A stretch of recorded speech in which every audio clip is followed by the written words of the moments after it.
اما بعد فاعوذ باللہ من الشیطان الرجیم بسم اللہ الرحمن الرحیم رب اشرح لی صدری ویسر لی امری واحلل عقدۃ من لسانی یفقہوا قولی اللہم ربنا الہمنا رشدنا واعذنا من شرور انفسنا اللہم ارنا الحق حقا وارزقنا اتباعہ وارنا الباطل باطلا وارزقنا اجتنابہ آمین یا رب العالمین۔ آج کے درس کے فیصلے اور اعلان کے ضمن میں ایک گڑبڑ ہو گئی تھی جس کا ظاہری نتیجہ سامنے ہے، یعنی شرکاء کی تعداد بہت کم ہے۔ اصل میں میرا ذہن تو یہی تھا کہ واپسی کے فوراً بعد جیسے ہی خطاب جمعہ کا سلسلہ شروع ہوگا اس درس کا سلسلہ بھی دوبارہ شروع ہو جائے گا، لیکن یہاں ایک سیمینار ہونے والا تھا جہاد افغانستان کے بارے میں، اس کے منتظمین نے بہت زور دیا، وہ آج اس وقت ہونا تھا، تو میں نے ان سے وعدہ کر لیا تھا، لہٰذا یہ فیصلہ کرنا پڑا کہ ابھی اس ہفتے یہ درس شروع نہیں ہوگا۔ چنانچہ کل یہاں جمعے میں بھی اس کا اعلان ہو گیا کہ درس نہیں ہوگا، لیکن کل نماز جمعہ سے قبل مجھے وہاں بتا دیا گیا مسجد دارالسلام میں کہ وہ سیمینار ملتوی ہو گیا ہے، لہذا وہاں میں نے اعلان کر دیا کہ درس ہوگا، تو اس طرح ایک غلط فہمی پیدا ہوئی۔ بہرحال میں نے اس کا ازالہ یہ کیا ہے کہ ہم آج آگے نہیں بڑھیں گے سورہ حدید کے درس کے ضمن میں، بلکہ اب تک ہم نے جو 25 آیات اس سورہ مبارکہ کی پڑھی ہیں، یعنی میرے سفر سے قبل جن کا درس ہو گیا تھا، آج انہی پر ایک نگاہ بازگشت۔ اس کے ضمن میں سوچتا رہا کہ کیا شکل اختیار کی جائے، اس لیے کہ اس سورہ مبارکہ کا میرے ذہن و قلب پر بڑا گہرا تاثر ہے، اور یہ کوئی آج کی بات نہیں ہے، سن 58 کی بات ہے یہ، جب پہلی مرتبہ اس سورہ مبارکہ کا میں نے درس دیا تھا کراچی میں، اور اسی درس کے دوران اس کی عظمت کا انکشاف مجھ پر ہوا۔ اب آپ یوں سمجھئے کہ 30 برس ہونے کو آئے ہیں، اس دوران میں نے اس سورہ مبارکہ کا 12 درس دیا ہے، لیکن کبھی بھی طبیعت نے سیری محسوس نہیں کی ہے کہ جو کچھ اس کا حق ادا ہونا تو خیر بہت دور کی بات ہے، جو کچھ میں اس کے بارے میں کہنا چاہتا ہوں وہ کہہ پایا ہوں۔ مجھے اصل میں اس مرتبہ لندن میں ایک صاحب سے ملنے کا موقع ہوا، انہوں نے مجھے یاد دلایا کہ تم نے سن 58 میں یہ درس ساہیوال میں دیا تھا، وہ ساہیوال کے رہنے والے ہیں، منٹگمری کے، جو اس زمانے میں منٹگمری کہلاتا تھا، تو وہ اپنی اس تاثر کو بیان کر رہے تھے جو اس سورہ مبارکہ کے درس سے خود ان کے ذہن اور قلب پر واقع ہوا تھا۔ بہرحال جو حضرات میرے دروس میں شرکت کرتے رہتے ہیں اور کیسٹس بھی میرے ان کے علم میں ہیں، ان کو معلوم ہے کہ غالباً 6 دنوں میں ہم نے اس سورہ مبارکہ کا درس بمشکل مکمل کیا تھا جناح ہال میں، روزانہ غالباً 2.5 گھنٹے کے درس کی صورت میں، اور 15 گھنٹے میں بمشکل ہم اس کی تکمیل کر سکے تھے۔ البتہ اس مرتبہ لندن میں نے 2.5 گھنٹے کے 4 درسوں میں اس سورہ مبارکہ کا بیان اجمالاً مکمل کیا ہے۔ اب آج جو میں ارادہ کر رہا ہوں، ارادہ تو میں نے کر لیا ہے، ویسے تو ہر موقع پر میں یہ عرض کیا کرتا ہوں کہ ہم ارادہ ہی کر سکتے ہیں، اس کی تکمیل تو اللہ تعالیٰ ہی کے ہاتھ میں ہے، تاہم آج مجھے کچھ زیادہ ہی دشواری کا احساس ہو رہا ہے کہ ارادہ تو میں نے کر لیا ہے کہ 25 آیات کا ایک اجمالی جائزہ آج ہم ایک نشست میں لیں گے، لیکن ظاہر بات ہے کہ اس کے لیے اللہ تعالیٰ کی خصوصی تائید اور توفیق اور تیسیر ہی شامل حال ہوگی، تبھی ہم یہ کام کر پائیں گے۔ اس سلسلے میں یہ بھی سوچتا رہا کہ اس کا طریقہ کیا اختیار کیا جائے۔ ایک تو مجھے یاد آیا کہ جب ہم نے اس مرتبہ اس درس کا آغاز کیا تھا تو ایک 2 ورقہ ہم نے شائع کیا تھا، اس میں سورہ حدید کو میں نے چند حصوں میں تقسیم کر کے ہر حصے کے کچھ مضامین کے عنوانات معین کیے تھے۔ جب میں نے ان پر ایک نظر ڈالی تو مجھے احساس ہوا کہ ایک بہت ہی عمدہ چیز اس صورت میں سامنے آ گئی ہے، اور یہ عنوانات جو ہیں اس سورہ مبارکہ کے مضامین کا ایک بہت ہی جامع انڈیکس بن گئے ہیں۔ تو ایک شکل تو یہ تھی کہ ہم اس سورہ مبارکہ کا سرے سے ترجمہ شروع کریں اور ان عنوانات کے حوالے سے اہم جو موضوعات ہیں ان کو ذہن نشین کرتے چلیں، لیکن پھر میں نے فیصلہ کیا ہے کہ ہم اس کے بجائے وہ صورت اختیار کریں کہ اس سورہ مبارکہ کا جو اصل عمود ہے پہلے اس پر توجہ کو مرتکز کر لیں، اور پھر اس کے ساتھ جو منطقی اور معنوی ربط اور تعلق ہے مختلف حصوں کا، صرف ان کا جائزہ لیتے چلے جائیں۔ اس طرح انشاءاللہ اس سورت کے مضامین کا ایک لب لباب ہمیں حاصل ہو جائے گا۔ میں نے یہ بارہا عرض کیا ہے کہ قرآن مجید کی ہر سورت اپنی جگہ پر معنن ایک اکائی ہے، مکمل اکائی، ایک کمپلیٹ یونٹ ہے۔ وہی معنی کہ ہر سورت کا ایک عمود ہے، ایک مرکزی مضمون، ایک سینٹرل آئیڈیا، مین تھیم، جو بھی اس کے لیے آپ لفظ استعمال کریں، لیکن عمود کی اصطلاح جو ہے وہ شاہ ولی اللہ دہلوی رحمۃ اللہ علیہ نے بھی استعمال فرمائی، اور پھر مولانا حمید الدین فراہی نے بھی اس کو اختیار کیا ہے۔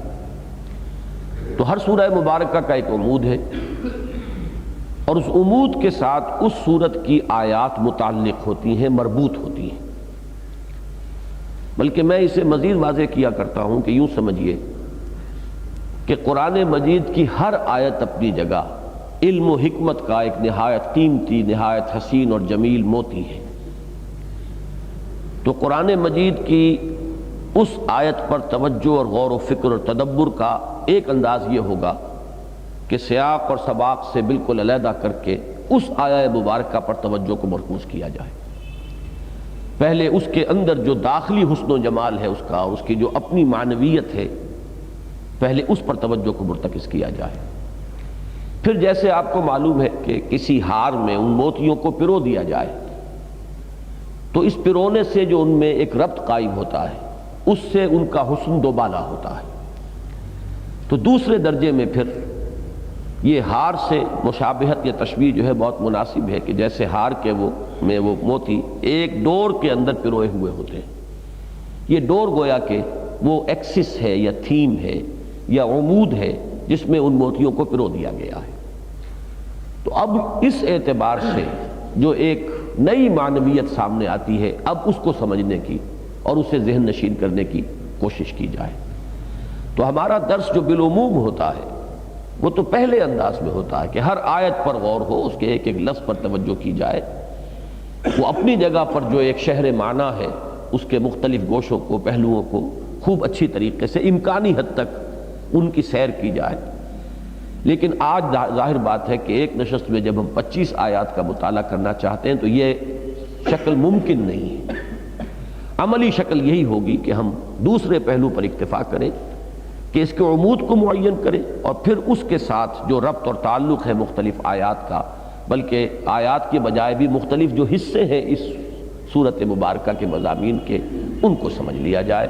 آج ہم اسی پر اکتفا کریں گے۔ تو سب سے پہلے آپ اس سورہ مبارکہ کی آیت نمبر 25 نکال لیجئے۔ یہ اس سورہ مبارکہ کا عمود معین کرتی ہے،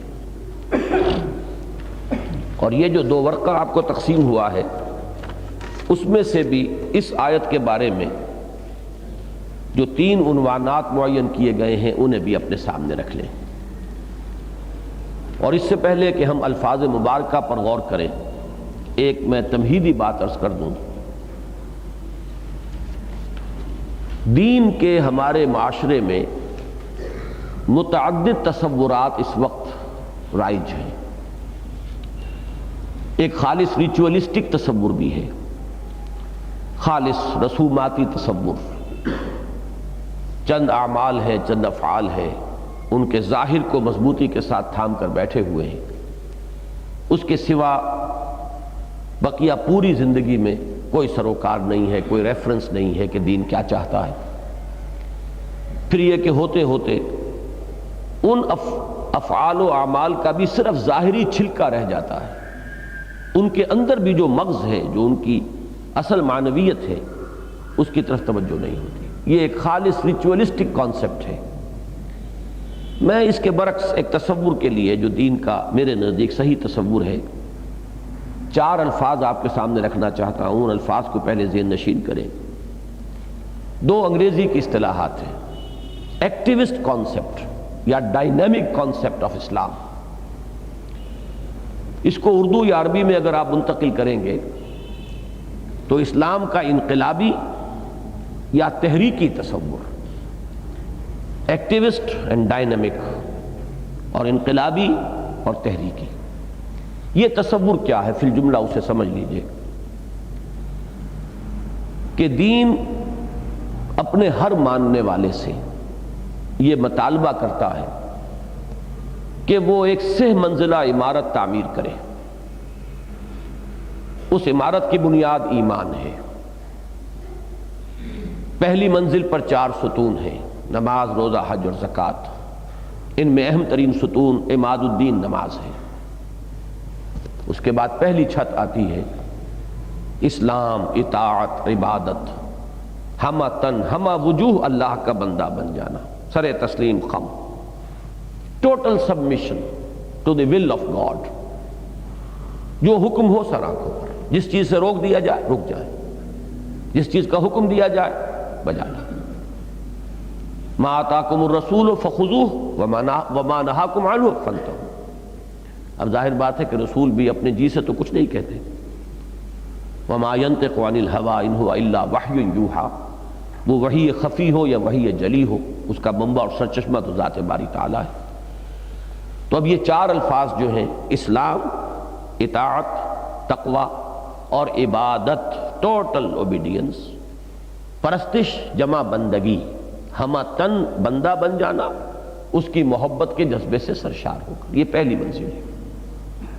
دوسری منزل، اب اسی کی دعوت، اسی کی تلقین، اسی کی تبلیغ، اسی کا پرچار، اس کو دوسروں تک پہنچانا۔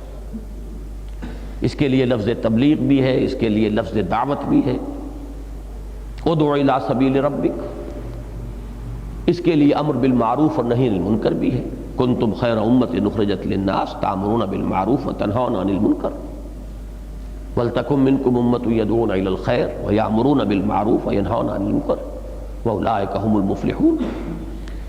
اس کے لیے جامع ترین اصطلاح ہے شہادت، حجت قائم کر دینا، گواہی، کہ لوگ اللہ کے ہاں یہ عذر پیش نہ کر سکیں کہ اللہ ہمیں معلوم نہیں تھا، اس درجے تک حجت قائم کر دینا، اگنورنس پلیڈ نہ کر سکیں کہ ہمیں پتہ نہیں ہے۔ جب تک یہ حجت قائم نہیں ہوتی، جو اصل میں مقام مقصود و مطلوب ہے وہ حاصل نہیں ہوتا۔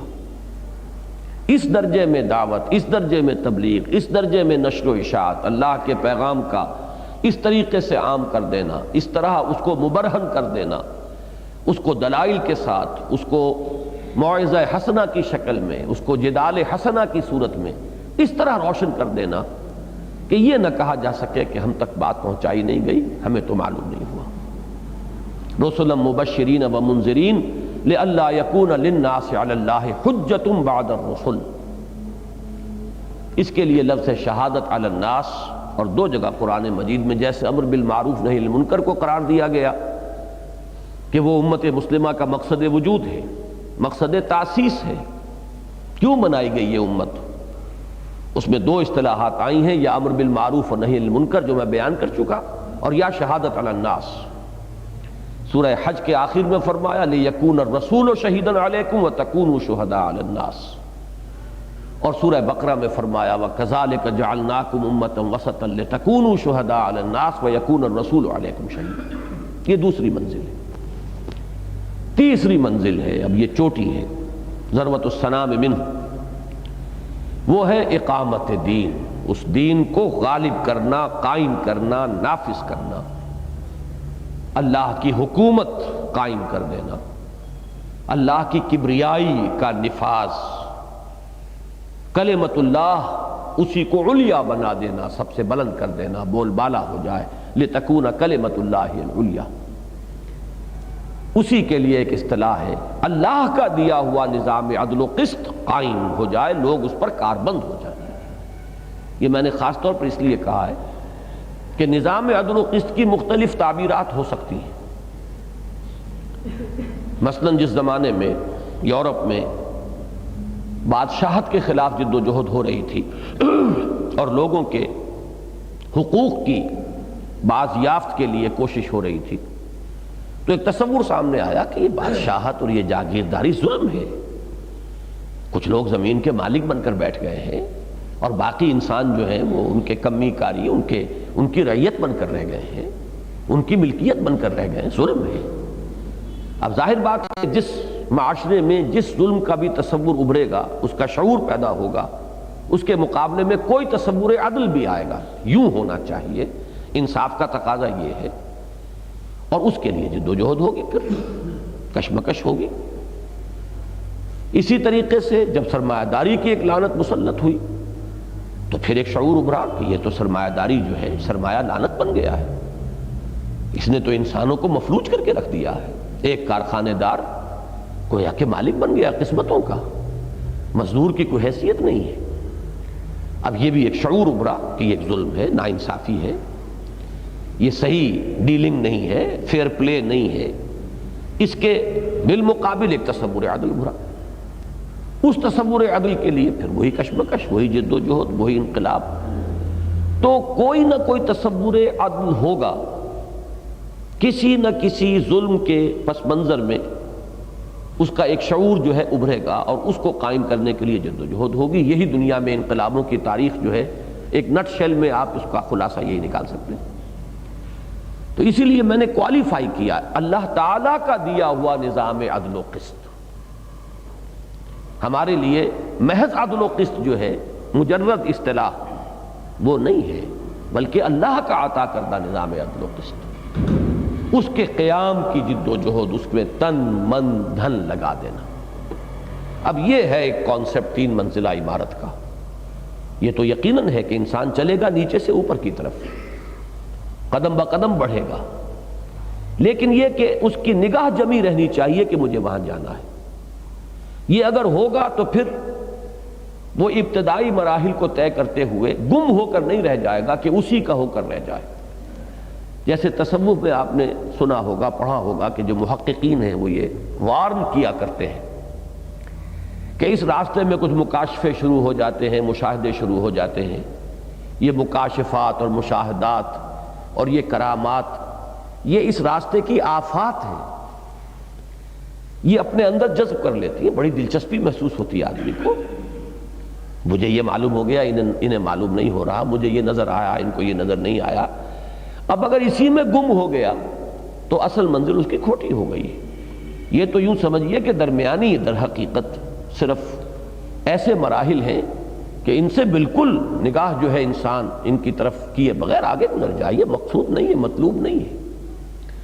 تو ہر لیول کے اوپر شیطان کا بھی معاملہ یہ ہوتا ہے کہ شیطان ہر شخص کے ساتھ کوئی ایک ہی تدبیر اختیار نہیں کرتا ہے۔ وہ کسی کو تو کلیتاً روکے گا راہ حق سے،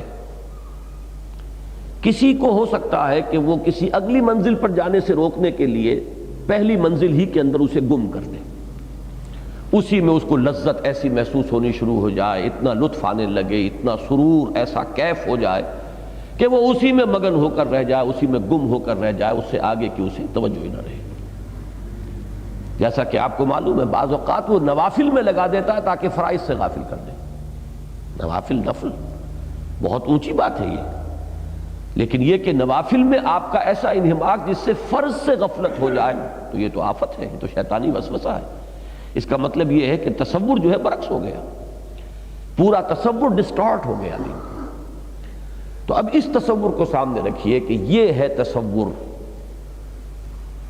کہ جو اس آیہ مبارکہ میں سامنے آ رہا ہے۔ ابھی ہم اس آیت کے الفاظ پڑھیں گے، لیکن میں تمہیداً یہ عرض کر رہا تھا کہ اب اس سے انحراف کی 2 شکلیں ہیں۔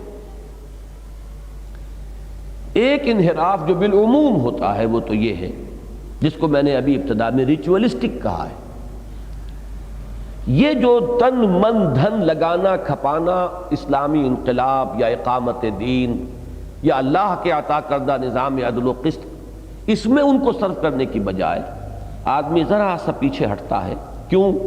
دنیا کی محبت، مال کی محبت، اولاد کی محبت، اپنی جان کا عزیز ہونا۔ وہ جو مصرع ہے کہ راہ مشکل ہے اور جان عزیز، راستہ کٹھن ہے لیکن جان بھی عزیز ہے، اس کی وجہ سے ذرا آدمی جب نیچے گرتا ہے تو اس کے گرنے کی پہلی منزل کیا ہوگی؟ نماز، روزہ، حج، زکوٰۃ انسان کر رہا ہے، حلال اور حرام پر بھی کاربند ہے۔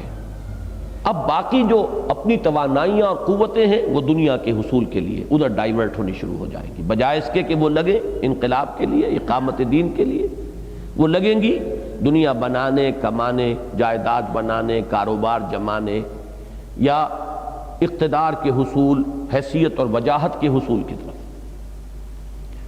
یہ کیفیت جب آتی ہے تو لازماً انسان کے اندر ایک احساس ہوتا ہے، یہ دوسری منزل ہوگی اس کے گرنے کی، بہت سی مشکلات سامنے آئیں گی، کیا کیا جائے، حالات ایسے ہیں، سود کے بغیر تو چارہ نہیں ہے، اس کے بغیر تو کاروبار نہیں چلتا، جھوٹ نہ بولیں تو حساب کتاب غلط نہ رکھیں تو انکم ٹیکس والے جان نہیں چھوڑتے، وہ اصل بھی ہمارا جو ہے ختم کر کے اور پورے کاروبار ہی کا وہ فاتحہ پڑھوا دیں گے۔ اب یہ مختلف جو وہ سارے کے سارے محض جھوٹے بہانے نہیں ہیں، یہ حقائق تو ہے۔ ماحول جو باطل کا ہے اس میں غلبہ ہے باطل کا، تو یقیناً یہ حقائق ہیں، یہ مجبوریاں ہیں، لیکن ایک شکل تو یہ ہوتی ہے کہ ان مجبوریوں سے لڑا جائے، ان کے ساتھ کشمکش ہو، ان کے ساتھ تصادم ہو، لیکن جب رخ ہی اب وہ تصادم والا نہیں رہا، بلکہ یہ کہ کچھ عافیت کے ساتھ کچھ اپنے آپ کو اس میں ایڈجسٹ کرنے کا رجحان پیدا ہو چکا ہے، تو لا محالہ اس کا نتیجہ یہ نکلے گا کہ ایک ایک عذر کی وجہ سے انسان یہ حلال اور حرام کے گوشوں کے اندر بھی اب پسپائی اختیار کرے گا۔ جب یہاں انسان آ جاتا ہے تو پھر اب وہ خالص ریچولسٹک اسلام رہ گیا، نماز روزہ ہے، اور وہ بسا اوقات ایسا ہوتا ہے کہ وہ خوب ہوتا ہے، پھر وہ جو دل کی خلش ہے وہ اس کو مٹانے کے لیے اس میں اور زیادہ ایمفیسس ہوتا ہے۔ اب ہر سال حج کریں گے تب دل کو تسکین ہوگی کہ یہ جو کچھ حرام خوریاں ہم کرتے رہے ہیں یا جو کچھ غلط کام ہو رہے ہیں ان سب کا ہر سال جو ہے حساب صاف ہوتا رہے۔ یہ سارا کچھ جو ہوتا ہے یہ اس کی بھی نفسیاتی وجہ یہ ہے کہ جب رہ ہی یہ گیا ہے تو اب اس میں تو اوور ایمفیسس ہوگا، تب وہ کچھ دل کو تسلی ہوگی، کچھ اطمینان ہوگا، تو اب یہ ایک خالص ریچولسٹک کانسیپٹ جو ہے مذہب کا وجود میں آ جاتا ہے۔ یہ ایک رخ ہے انحراف کا، اس ڈائنامک یا ایکٹیوسٹ یا تحریکی یا انقلابی کانسیپٹ جو ہے دین کا، اس سے انحراف کا ایک رخ یہ ہے۔ یہی رخ ہوتا ہے اکثر و بیشتر، یہی وجہ ہے کہ اس سورہ مبارکہ کے اکثر و بیشتر حصے میں اسی رخ کا ذکر ہے۔ اسی رخ کی انتہا ہے منافقت، جس پر کہ اس سورہ مبارکہ میں بڑی ہی بصیرت افروز آیات آئی ہیں۔ اچھا، دوسرا رخ ایک اور ہے، وہ ابھی ہم نے حصہ نہیں پڑھا ہے، 4 آیات جو ہیں اب باقی جو رہ گئی سورہ مبارکہ کی، اس میں دوسرا رخ آتا ہے۔ یہ دوسرا رخ جو ہے وہ یہ ہے کہ انسان دنیا سے کنارہ کشی کرے، کونے کھدرے میں بیٹھ جائے۔ ایک تو یہ ہے کہ لگے ہوئے ہیں دنیا کمانے میں، بنانے میں، سجانے میں، مزین کرنے میں، آسائشوں کو جمع کرنے میں، مال و اسباب کو جمع کرنے میں۔ ایک یہ ہے کہ وہ یہ نیکی کا ایک دوسرا رخ ہے، یہ بھی اس ایکٹیوسٹ کانسیپٹ سے انحراف ہے کہ کونوں کھدروں میں بیٹھو، ترک دنیا، اللہ اللہ کرو، خانقاہوں میں بیٹھو، پوری زندگیاں کھپا دو، یا جاؤ راہب خانے آباد کرو، پہاڑوں کی غاروں میں، گپھاؤں میں، وہاں جا کے تپسیائیں کرو۔ نتیجہ وہی نکلا، پہلی شکل میں بھی یہ دنیا اور اس کا پورا نظام رہ گیا اشرار اور ظالموں کے لیے کہ وہ کھل کھیلیں، اس لیے کہ جو اہل دین تھے وہ تو میدان میں رہے نہیں، انہوں نے تصادم کا راستہ اختیار نہیں کیا، انہوں نے تو اس نظام کے ساتھ ریکنسائل کیا ہے، اپنے آپ کو ایڈجسٹ کر لیا ہے، اور انہوں نے صرف رسومات اور عبادات بس اس پر اکتفا کر لی ہے۔ تو نتیجہ جو اس سے نکلا وہی اس شکل میں نکلا کہ رجال دین کونوں کھدروں میں جا کر بیٹھ گئے، انہوں نے اپنے زاویے آباد کر لیے، اپنی خانقاہیں سجا لیں اور دنیا کو چھوڑ دیا کہ جو چاہے وہ کریں۔ یہ پھر وہی معاملہ ہے، نتیجے کے اعتبار سے ایک ہی ہے، لیکن یہ کہ بہرحال یہ دوسرا معاملہ جو ہے اگرچہ نتیجے کے اعتبار سے پہلے کے برابر ہے، لیکن اس کا درجہ وہ نہیں ہے، یقیناً وہ لذات دنیاوی سے کنارہ کش ہوتے ہیں۔ یہ رہبانیت کا نظام جو ہے اس کی مذمت اب آئے گی بقیہ 4 آیات میں، لیکن بڑا انداز کا فرق ہے، وہ جب ہم اگلے انشاءاللہ ہفتے کو وہ 4 آیات پڑھیں گے۔ اہم ترین مقام ہے اس موضوع پر قرآن مجید میں رہبانیت کے ضمن میں، میرے علم کی حد تک اتنے جامع انداز میں کہیں اور بھی اس پر تبصرہ اور اس کے مختلف اجزاء، اس کے ما لہو اور ما علیہ، اس کے فار اور اگینسٹ کیا کیا کچھ ہے، اس کو اتنی جامعیت کے ساتھ کسی اور جگہ پر آپ نہیں دیکھیں گے۔ جیسے اس سورہ مبارکہ میں اور بہت سے مقامات انتہائی جامع ہیں، ایسے ہی یہ آخری حصہ اس کا نہایت جامع ہے۔ لیکن میں اس وسیلے یہ بتا رہا ہوں کہ یہ 2 راستے انحراف کے ہیں۔ ایک راستہ یہ ہے کہ میدان میں رہو، ڈٹ کر رہو، خود اللہ کے بندے بنو اور اللہ کے دین کے علم بردار پرچارک بنو اور اس کے مجاہد بنو، اور اس کو قائم کرنے کے لیے، اس کے غلبے کے لیے، اس کی جد و جہد کے لیے تن من دھن لگا دو، وقت آئے جان کا نذرانہ پیش کر دو۔ یہ ایک کانسیپٹ ہے۔ اس سے انحراف ہے وہ بھی دنیا پرستانہ انحراف، ایک ہے ترک دنیا والا راہبانہ انحراف، دونوں انحراف ہیں۔ اس اصل جو درمیانی شاہراہ ہے دین کی اور جو صحیح تصور ہے، ان دونوں سے وہ دونوں جو ہے اس سے ہٹ گئے ہیں۔ اس سورہ مبارکہ میں اب آپ دیکھیں گے کہ آیت نمبر 25 میں اس مضمون کو لایا گیا۔ اس سے پہلے تمام تر نفی جو ہوئی ہے وہ اس دنیا پرستانہ انحراف کی ہے، اور اس کے بعد جو 4 آیات ہیں ان میں راہبانہ انحراف ہے اس راستے سے۔ اب آپ اس آیت پہ ایک ایک لفظ پر غور کیجئے۔ لَقَدْ أَرْسَلْنَا رُسُلَنَا بِالْبَيِّنَاتِ، آپ دیکھیں گے کہ اب اگلا مضمون بھی جب آئے گا تو اسی انداز میں وَلَقَدْ أَرْسَلْنَا نُوحًا وَإِبْرَاهِيمَ، لیکن یہاں ابھی صرف اسی آیت تک رکھیے۔ لَقَدْ أَرْسَلْنَا رُسُلَنَا بِالْبَيِّنَاتِ، ہم نے بھیجا اپنے رسولوں کو۔ ایک اس بات ہے، اپنی طرف نسبت جو ہے اس کو تسلیم کیا جا رہا ہے، رسولوں کو ہم نے ہی بھیجا۔ لقد، اس میں قد میں جو ہے جو ایک طرح کی تاکید آتی، ہم ہی نے بھیجا، واقعتاً ہم ہی ہیں بھیجنے والے اپنے رسولوں کو۔ بالبینات، بینہ روشن چیز، از خود روشن، از خود واضح، جس کے لیے کسی اضافی دلیل کی اور وضاحت کی ضرورت نہ ہو۔ تو یہ لفظ اگرچہ دونوں معنی میں استعمال ہوتا ہے، جیسے کہ آ چکا ہے اس سے پہلے اسی سورہ مبارکہ کے پہلے رکوع میں آیات بینات، یہ آیات روشن آیات قرآن مجید کی۔ لیکن جب تنہا یہ آتا ہے تو عام طور پر اس کے معنی معجزات ہوتے ہیں، رسولوں کو معجزات جو دیے گئے، جن سے یہ مبرہن ہو جاتا تھا کہ یہ اللہ کے رسول ہیں، خالق کائنات کے نمائندے ہیں۔ جو یہ نشانی دکھا رہے ہیں وہ نشانی انسان کے بس میں نہیں ہے کہ اس کو وجود میں لا سکے۔ وَأَنزَلْنَا مَعَهُمُ الْكِتَابَ وَالْمِيزَانَ لِيَقُومَ النَّاسُ بِالْقِسْطِ، اور اتاری ہم نے ان کے ساتھ کتاب بھی اور میزان بھی۔ یہ میزان ہے وہ نظام عدل و قسط جو اللہ کا عطا کردہ میزان ہے، یہ اللہ کی میزان، جس میں طے کر دیا جائے گا کس کے کیا حقوق ہیں، کیا فرائض ہیں، کیا کسی سے لیا جائے گا، کیا اسے دیا جائے گا، what is due from him and what is due to him۔ یہی سارا معاملہ ہے نظام اجتماعی کے اندر، اسی کا توازن کہ کسی سے کیا شے واجب ہے لی جانی اور کیا شے واجب ہے اس کو دی جانی، حقوق و فرائض کا ایک توازن۔ اصل میں یہ 2 لفظ جو ہیں یہ بھی اعتباری ہیں، ایک شخص کا جو فرض بنتا ہے دوسرے کا وہ حق بنتا ہے۔ تو اس اعتبار سے بیوی کے جو فرائض ہیں وہ گویا کہ شوہر کے حقوق ہیں، اور بیوی کے جو حقوق ہیں وہ گویا کہ شوہر کے فرائض ہیں۔ تو یہ فرائض اور حقوق کا ایک بیلنس ہے، ایک نظام ہے، اور وہی نظام ہے کہ جس کو المیزان سے یہاں تعبیر کیا جا رہا ہے۔ لیکن اہم ترین بات یہ کہ یہ کیوں دیا ہم نے؟ لِيَقُومَ النَّاسُ بِالْقِسْطِ، تاکہ لوگ قائم ہوں اس عدل اور انصاف پر۔ یہ ساری جو ہے انگریزی کا لفظ استعمال کرتا ہوں، ایکسرسائز ان فیوٹیلیٹی، معاذ اللہ، اگر وہ قائم ہی نہیں ہوتا تو یہ سب کچھ ایکسرسائز ان فیوٹیلیٹی شمار ہو جائے گا۔ کس لیے رسولوں کو بھیجا، کس لیے ایک میزان نازل کی، کس لیے شریعت نازل کی، کیوں ان کو معجزات دیے، ان سب کا تو پھر کوئی ہدف نہیں، کوئی اس کا مقصود نہیں۔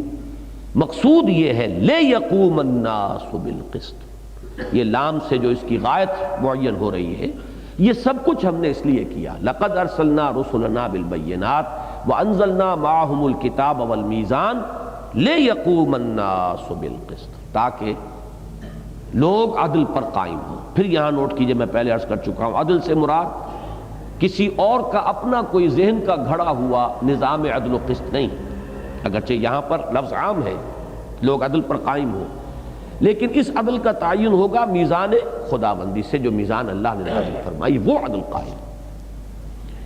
اس لیے کہ آج کل جو یہ بحث چل نکلی ہے قائد اعظم اور علامہ اقبال کے حوالے سے، اب 3 الفاظ تو نوٹ کر لیے ہیں لوگوں نے، اصول حریت و اخوت و مساوات، لیکن اخوت و حریت و مساوات کی ایک تعبیر وہ ہے جو سوشلزم پیش کرتا ہے، اسی حریت و اخوت و مساوات کی ایک تعبیر وہ ہے کہ جو کیپٹلزم یا سیکولرزم کے حوالے سے سامنے آتی ہے۔ تو محض الفاظ سے تو کوئی بات نہیں بنے گی جب تک کہ یہ معین نہ ہو کہ اس کا فریم آف ریفرنس کیا ہے۔ اصول اخوت و حریت و مساوات کس معیار کے حوالے سے؟ تو جب تک کہ اس کے ساتھ کوالیفیکیشن نہ ہو کہ اسلام کے حوالے سے، قائد اعظم کے مشہور جملے میں تو یہ موجود ہے، اسلام کے اصول اخوت و حریت و مساوات کا ایک نمونہ ہم اس دنیا کے جدید دنیا کے سامنے پیش کرنا چاہتے ہیں، اس لیے ہم پاکستان چاہتے ہیں تاکہ ہم وہاں پر ایک عملی نمونہ پیش کر کے مثال قائم کر سکیں۔ وہاں کوالیفیکیشن اسلام کے لفظ موجود ہے، لیکن یہ کہ اس سے ہٹ کر اب ذرا لوگ جو ہے باتیں آگے، جسٹس جاوید اقبال صاحب جس فلسفے کو اب آگے بیان کر رہے ہیں، تو اس میں ان چیزوں کو مجرد جب لیا جائے گا تو پھر تو اس خاکے جو چاہیں آپ رنگ بھر دیں۔ اخوت و مساوات و حریت کی تو مختلف تعبیرات ہو سکتی، تو اس لیے میں نے آج عرض کیا خاص طور پر کہ وہ میزان جو اللہ نے نازل فرمائی اس کے حوالے سے عدل و قسط قائم ہونا چاہیے۔ یہ ہے کہ وہ ہدف ہے آخری جس کے لیے یہ سارا کام اللہ نے کیا۔ دیکھیے میں نے جو یہاں پہ اس کے لیے عنوانات معین کیے تھے، اس میں پہلا عنوان یہی تھا، بعثت انبیاء و رسل اور انزال کتاب و شریعت کا اصل مقصد قیام نظام عدل و قسط۔ اس کے بعد اب یہاں اس آیہ مبارکہ میں ایک خلا ہے، فل ان دی گیپس یا فل ان دی بلینک جو ہے وہ ہمیں کرنا ہوتا ہے۔ قرآن مجید میں ظاہر بات ہے کہ ہر جگہ پر ہر بات اپنی پوری تفاصیل اور تمام پہلوؤں سمیت تو نہیں آئے گی، اس کے لیے لازماً ہمیں پورے قرآن مجید کو سامنے رکھنا ہوگا۔ یہاں تو ایسا محسوس ہوتا ہے کہ فوراً ذکر آ گیا وَأَنزَلْنَا الْحَدِيدَ، ہم نے لوہا اتارا، تو کیا فوری طور پر لوہے کا استعمال ہو جائے گا؟ کیا فوری طور پر قوت کا استعمال ممکن ہے؟ نہ یہ ممکن ہے اور نہ یہ کبھی ہوا ہے۔ تو درمیان میں جو یہاں خلا ہے، اس خلا کے لیے میں نے ایک عنوان معین کیا ہے، نوٹ کیجئے، دعوت و تذکیر کے ذریعے اتمام حجت کے بعد مخالفین و مانعین کی سرکوبی کے لیے قوت کا استعمال۔ اس میں جو گیپ ہے وہ کیا ہے؟ وہ دعوت، تبلیغ، وہ جو درمیانی منزل ہے۔ آپ کو اتمام حجت بھی کرنا ہے، دعوت و تبلیغ ہے، تلقین ہے، اپنے نظریات کی اشاعت ہے، توحید کا پرچار ہے، ایمان کی دعوت ہے، ایمان کو دلوں میں راسخ کرنا ہے۔ اب یہ تمام جد و جہد جو ہے اس کے 2 نتیجے نکلیں گے۔ نمبر 1 یہ کہ اسی کے نتیجے میں تو آپ کو مین پاور ملے گی، جو سلیم الفطرت لوگ کھنچتے چلے آئیں گے، جیسے آپ نے کہیں مقناطیس رکھا اور لوہ چون جسے کہا کرتے تھے، وہ جو ہے کھنچتا آئے گا اس کی طرف۔ تو اگر آپ کی یہ دعوت، تذکیر، تبشیر، انذار، قرآن کے ذریعے سے اس فکر کا، انقلابی فکر کا پھیلانا، اس کی نشر و اشاعت، اسی کے نتیجے میں معاشرے کے اندر سے جن لوگوں کے اندر بھی سلامتی طبع ہے، سلامتی فکر ہے، جن کی فطرتیں مسخ نہیں ہو گئی ہیں، وہ جلد یا بدیر ادھر کھنچتے چلے آئیں گے۔ انہی سے اب قوت وجود میں آئے گی، انہی سے وہ طاقت جو ہے فراہم ہوگی کہ جو بعد میں اس لوہے کی طاقت کو استعمال کر سکے۔ ورنہ ظاہر بات ہے کہ محمد الرسول اللہ صلی اللہ علیہ وسلم نے جب دعوت کا آغاز فرمایا تو آپ کے پاس وہ طاقت موجود نہیں تھی. عصا نہ ہو تو کلیمی ہے کار بے بنیاد، لیکن وہ عصا تو محمد الرسول اللہ صلی اللہ علیہ وسلم کو خود بنانا پڑا، وہ طاقت فراہم کرنی پڑی. وہ قوت جو ہے اس کے لیے دعوت، تلقین، نصیحت، اس کے لیے تبلیغ، اس کے لیے ہر طرح سے ہر ممکن طریقے پر. آج یہ صبح فجر میں جو آیت آئی تھی لِيَقُولُوا دَرَسْتَ، تاکہ وہ پکار اٹھیں کہ آپ نے حق ادا کر دیا. اتنی تکرار کے ساتھ، اتنے اعادے کے ساتھ، اس طرح دہرا دہرا کر مختلف اسالیب سے، ایک پھول کا مضمون ہو تو 100 رنگ سے باندھوں، اس طریقے سے اس بات کو کھول دیا جائے کہ اشتباہ نہ رہ جائے، کسی شخص کو مغالطہ نہ رہ جائے، سوائے شرارت نفس کے، سوائے تعصب کے، سوائے ہٹ دھرمی کے، سوائے اس کے کہ انسان ظلم کے اوپر جو ہے وہ ڈٹا رہنا چاہتا ہو، اس کے سوائے کوئی مغالطہ نہ رہ جائے، مبرہن ہو جائے، بات روشن ہو جائے، کھل جائے، تاکہ جس کے اندر بھی کوئی رمق ہے سلامتی طبع اور سلامتی فکر کی وہ کھچائے. اس لیے یہ آسان کام نہیں ہے. مجھے وہ الفاظ یاد آ رہے ہیں، مختلف الفاظ آتے ہیں مختلف روایات میں، لیکن بڑے پیارے الفاظ ہیں جو ایک روایت میں آئے ہیں کہ جب حضور نے حجۃ الوداع میں سوال کیا تھا الا هل بلغت، تو جو جواب ملا تھا اس سے آپ کو اندازہ ہوتا ہے کہ کیا کس قدر اس کے لیے حضور صلی اللہ علیہ وسلم کو اور آپ کے ساتھیوں کو کتنا خون پسینہ ایک کرنا پڑا. انا نشہد انک قد بلغت الرسالۃ وادیت الامانۃ ونصحت الامۃ وکشفت الغمۃ. ہاں ہم گواہ ہیں حضور صلی اللہ علیہ وسلم، آپ نے رسالت کی ادائیگی کا حق ادا کر دیا، آپ نے امانت کی ادائیگی کا حق ادا کر دیا، آپ نے امت کی خیر خواہی کا حق ادا کر دیا، آپ نے گمراہی کے اندھیاروں کو پھاڑ دیا، کشفت الغمہ. یہ تمام الفاظ بتا رہے ہیں کہ یہ ہے وہ دوسری منزل، دعوت، تبلیغ، تلقین، انذار، تبشیر، تذکیر، وعظ، نصیحت، دعوت بالحکمہ، دعوت بالموعظۃ الحسنہ، دعوت بالجدال الحسنہ. اب یہ تمام شکلیں اختیار کر کے تو یہ ہے درمیانی مرحلہ جو یہاں پر آیا. میں نے عرض کیا 2 نتیجے اس کے نکلیں گے. ایک اتمام حجت، کہ لوگوں کے اوپر حجت قائم ہو جائے، جو شریر شرارت کی بنیاد پر قائم رہے اسے بھی محسوس ہو کہ ہاں میں شرارت کی بنیاد پر قائم ہوں. یہ جو فرمایا گیا لِيُحِقَّ الْحَقَّ وَيُبْطِلَ الْبَاطِلَ، اور ساتھ ہی یہ کہ لِيَهْلِكَ مَنْ هَلَكَ عَنْ بَيِّنَةٍ وَيَحْيَىٰ مَنْ حَيَّ عَنْ بَيِّنَةٍ. اس طریقے سے احقاق حق ہو جائے اور اس طرح ابطال باطل ہو جائے، کوئی اشتباہ نہ رہ جائے کہ پھر جسے مرنا ہے وہ بینہ کے ساتھ مرے اور جسے جینا ہے وہ بینہ کے ساتھ جیے. اس کے بعد البتہ یہ تیسرا مرحلہ ہے. تو میں نے یہاں آج خاص طور پہ واضح کیا کہ اس آیہ مبارکہ کے مضامین میں درمیان میں یہ جو ایک بلینک ہے، جو ایک خلا ہے، اس کو پر کیجئے. اور میں آج اللہ کا شکر ادا کر رہا تھا کہ جب میں سرسری طور پر پڑھتے ہوئے میں نے یہ عنوانات اس وقت معین کیے تھے، لیکن یہ کہ یہاں وہ الفاظ جو آ گئے ہیں وہ بہت مناسب ہیں کہ دعوت و تذکیر کے ذریعے اتمام حجت کے بعد اب ایک طرف اس سے اتمام حجت ہوئی، دوسری طرف اس سے آپ کے پاس اب قوت جمع ہو گئی ان لوگوں کی جو اس معاشرے کا صالح عنصر تھا، وہ کھنچ کر آپ کے پاس آ گیا، جمع ہو گیا.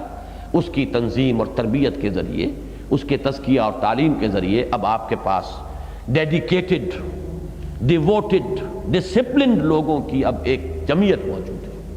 اب تیسرا مرحلہ آیا وَأَنزَلْنَا الْحَدِيدَ فِيهِ بَأْسٌ شَدِيدٌ وَمَنَافِعُ لِلنَّاسِ وَلِيَعْلَمَ اللَّهُ مَن يَنصُرُهُ وَرُسُلَهُ بِالْغَيْبِ. اور ہم نے لوہا بھی اتارا ہے جس میں بڑی قوت ہے. باس کا لفظی ترجمہ خالص کیا جائے گا تو قوت، طاقت، لیکن اس کا جو استعمال ہے اس کو اچھی طرح سمجھ لیجئے. یوسیج، اور اکثر و بیشتر زبان میں، لغت میں جو یوسیج ہے وہ معتبر ہوتی ہے، جو اس کا عام استعمال ہو گیا.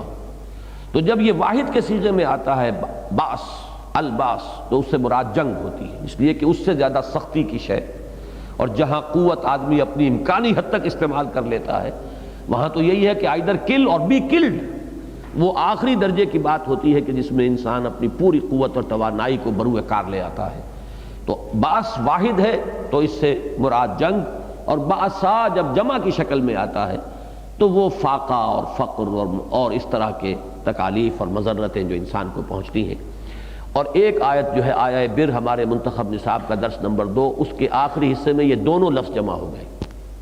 والصابرین فی البأساء والضراء وحین البأس، اور صبر کرنے والے فقر و فاقہ میں، تنگی میں، اور جسمانی مضرت اور اذیت اور تکلیف میں، اور جنگ کے وقت جبکہ نقد جان ہتھیلی پر رکھ کر میدان میں آنا ہو۔ تو وانزلنا الحدید فیہ بأس شدید ومنافع للناس ولیعلم اللہ من ینصرہ ورسلہ بالغیب، ولیعلم لفظی ترجمہ ہوگا اور تاکہ اللہ جان لے، لیکن ہم یہ ترجمہ کرتے نہیں،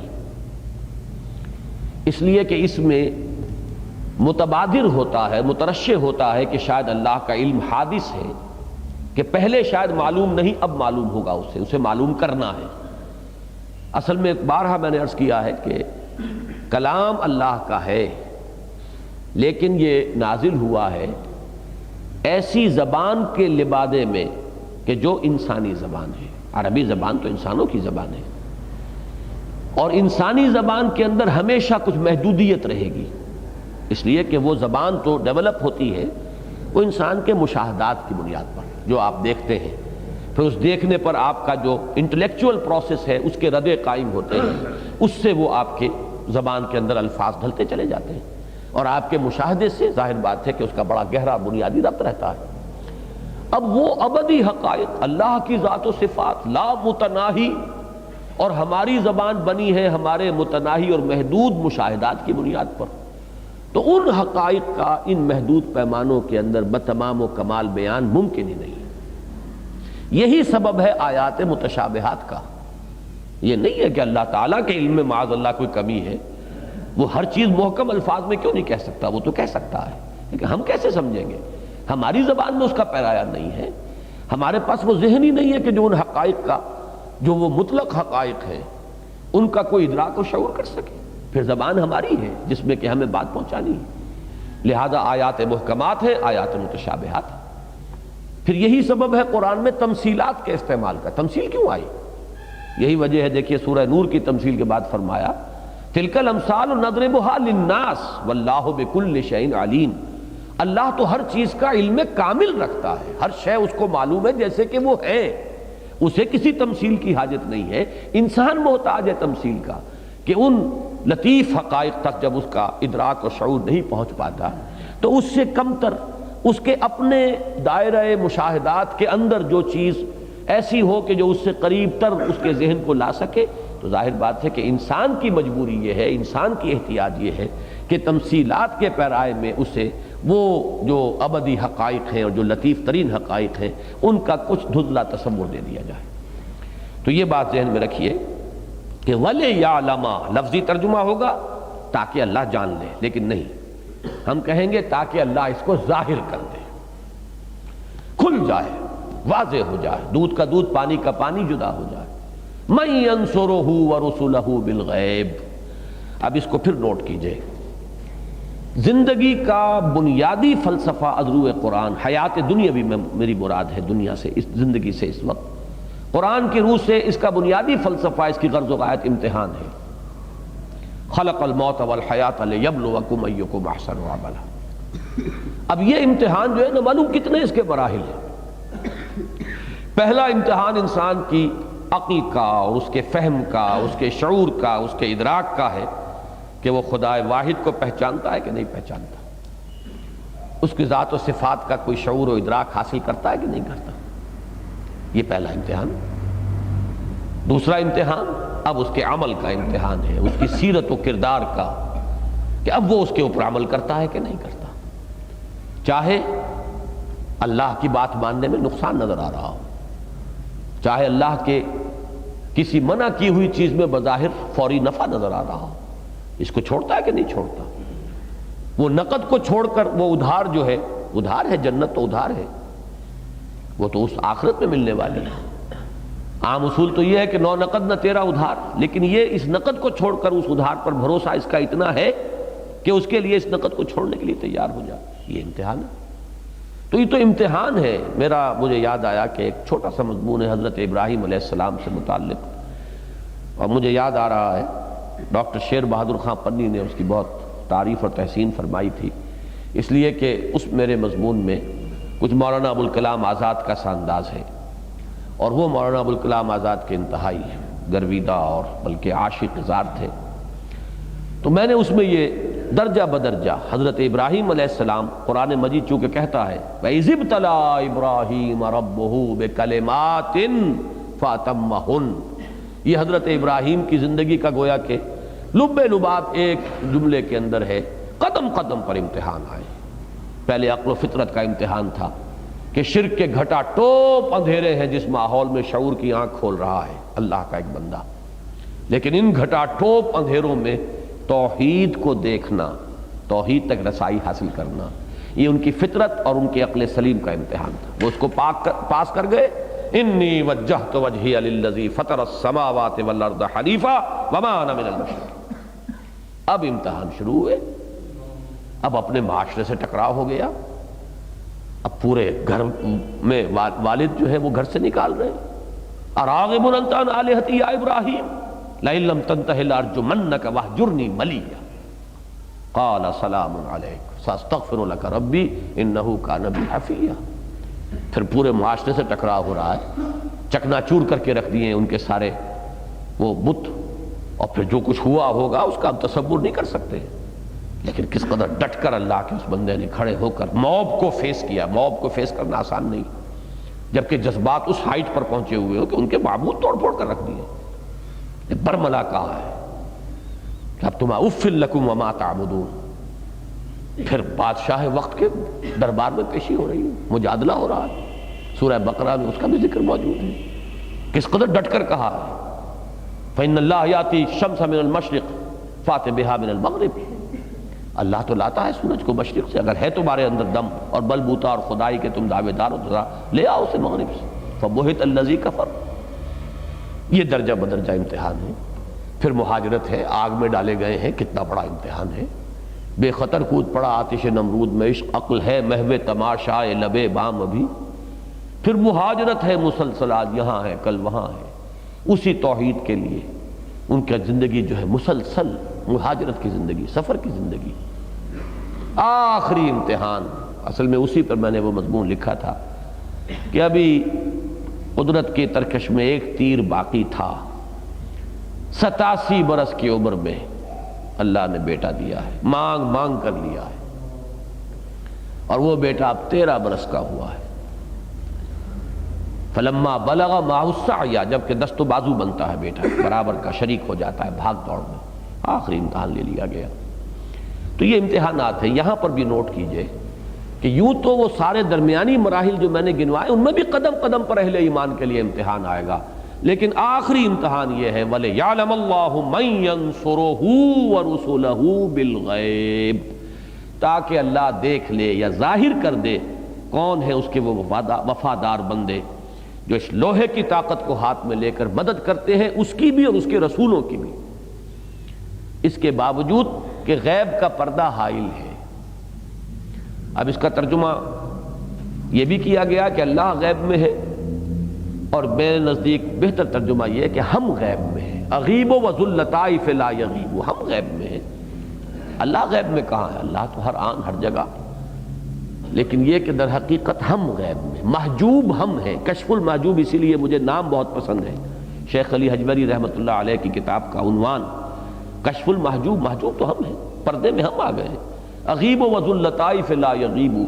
بہرحال غیب کا پردہ حائل ہے. نہ جنت ہمارے سامنے ہے، نہ دوزخ ہمارے سامنے ہے، نہ ملائکہ ہیں، نہ فرشتے ہیں، نہ اللہ کی ذات ہے، وہ ہمارے سامنے نہیں ہے. لیکن ایمان بالغیب، وہی جو ھدی للمتقین الذین یؤمنون بالغیب، اس ایمان بالغیب کی یہ شدت ہو کہ انسان تن من دھن لگا دے اسی ایکٹیوسٹ کانسیپٹ جو میں نے دیا ہے دین کے غلبے کے لیے، اس کی جد و جہد میں، یہاں تک کہ وقت آئے تو لوہے کی طاقت ہاتھ میں لے کر میدان میں آ جائے. اور ظاہر بات ہے کہ میدان میں آ کر پھر کوئی یک طرفہ نتیجہ نہیں نکلتا. یقاتلون فی سبیل اللہ فیقتلون ویقتلون، وہ قتال کرتے ہیں اللہ کی راہ میں، قتل کرتے بھی ہیں، قتل ہوتے بھی ہیں. یہ تو دو طرفہ معاملہ ہے.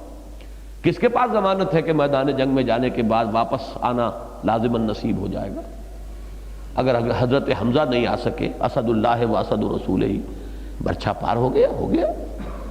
لیکن یہ ہے کہ یہ ہے آخری امتحان بندہ مومن کی وفاداری کا، اس کی صداقت کا، اس کے حقیقی ایمان اس کے اندر ہے یا نہیں، اس کے اندر اللہ تعالیٰ کی اور اس کے رسول کی واقعی محبت ہے کہ نہیں۔ وہی آیت ذہن میں لے آئیے، قل ان کان آباؤکم وابناؤکم واخوانکم وازواجکم وعشیرتکم واموال اقترفتموها وتجارۃ تخشون کسادها ومساکن ترضونها احب الیکم من اللہ ورسولہ وجہاد فی سبیلہ فتربصوا حتی یاتی اللہ بامرہ واللہ لا یہدی القوم الفاسقین۔ تین محبتیں ہیں، اللہ کی محبت، اس کے رسول کی محبت اور اللہ کی راہ میں جہاد کی محبت۔ یہ ہے وہ ڈائنامک کانسیپٹ۔ باقی ساری چیزیں اس میں مندرج ہو جائیں گی۔ یہ نہ سمجھیے کہ نماز یہاں نہیں ہے، روزہ نہیں ہے، وہ تو پوری عمارت جب تیسری منزل آپ کی نگاہ میں ہے تو ظاہر بات ہے پوری عمارت ہوگی تو وہ تیسری منزل آئے گی۔ وہ چار ستون ہوں گے تو کوئی تصور ہوگا پہلی چھت کے بھی کھڑے ہونے کا، پھر دوسری کا، پھر تیسری کا، لیکن یہ کہ نگاہ جو ہے وہاں پر جمی رہے، وہ جو ہدف ہے وہ سامنے رہے، وہ اوجھل نہ ہو جائے۔ جیسے ہی وہ ہدف اوجھل ہو جاتا ہے پھر جیسا کہ میں نے عرض کیا رفتہ رفتہ you sink down to the bottom, پھر وہ ایک خالص ریچولسٹک دین بن جائے گا۔ دنیا پرستی، پوری محنت جد و جہد بھاگ دوڑ دنیا کے لیے صرف ریچولز کا ایک ضمیمہ ہے، ایک اپینڈکس ہے جو اس کے ساتھ چپکایا ہوا ہے، جس کی کوئی حقیقت نہیں۔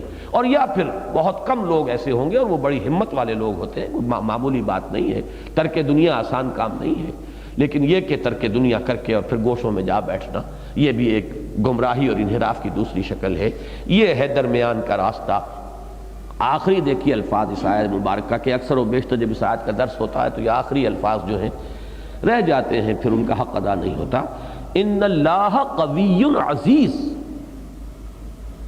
اللہ قوی ہے، عزیز ہے، زبردست ہے، قوت والا ہے، اسے احتیاج نہیں ہے، آنے واحد میں چاہے تو اس نظام باطل کو ختم کرے، نظام حق کو قائم کر دے۔ کیا اس کی قدرت سے بعید ہے؟ اس کے لیے تو ایک حرف کن ہوگا کہ تمام لوگ پکے مومن بن جائیں۔ نہ ابو جہل کفر پر اڑا رہ سکتا ہے، نہ ابو لہب، کسی کے لیے ممکن ہی نہیں۔ اللہ کے قبضہ قدرت سے تو کوئی باہر نہیں ہے۔ کوئی کفر کر رہا ہے تو اس لیے کر رہا ہے کہ اللہ نے رسی ڈھیلی کی ہوئی ہے، چھوٹ دی ہوئی ہے۔ کوئی جرم کر رہا ہے، معصیت کر رہا ہے تو اس لیے کر رہا ہے کہ اللہ نے اس کے لیے جو ایک تکوینی طور پر ایک اذن جو ہے وہ دیا ہوا، جاؤ ٹھیک ہے جدھر جانا چاہتے ہو، اما شاکرم و اما کفورا، چاہو تو شکر گزاری کی روش اختیار کرو، چاہو تمہارا اختیار ہے ناشکری کی روش اختیار کرو۔ البتہ یہ جان لو انا اعتدنا للکافرین سلاسل واغلالا وسعیرا، نتیجہ ایک نہیں ہوگا۔ اگر یہ روش اختیار کرو گے تو ہم نے پھر وہ طوق اور آگ یہ اور سلاسل اور زنجیریں سب مہیا کر رکھی ہیں کافروں کے لیے، لیکن بہرحال دنیا میں تمہارے لیے اختیار ہے، جاؤ، یو ہیو دی چوائس۔ لہذا یہاں فرمایا کہ قوی ہے اور عزیز ہے۔ اس کو خاص طور پر جہاں انفاق مال کے ضمن میں آیت آئی ہے، یہ آیت نمبر ذرا دیکھیے،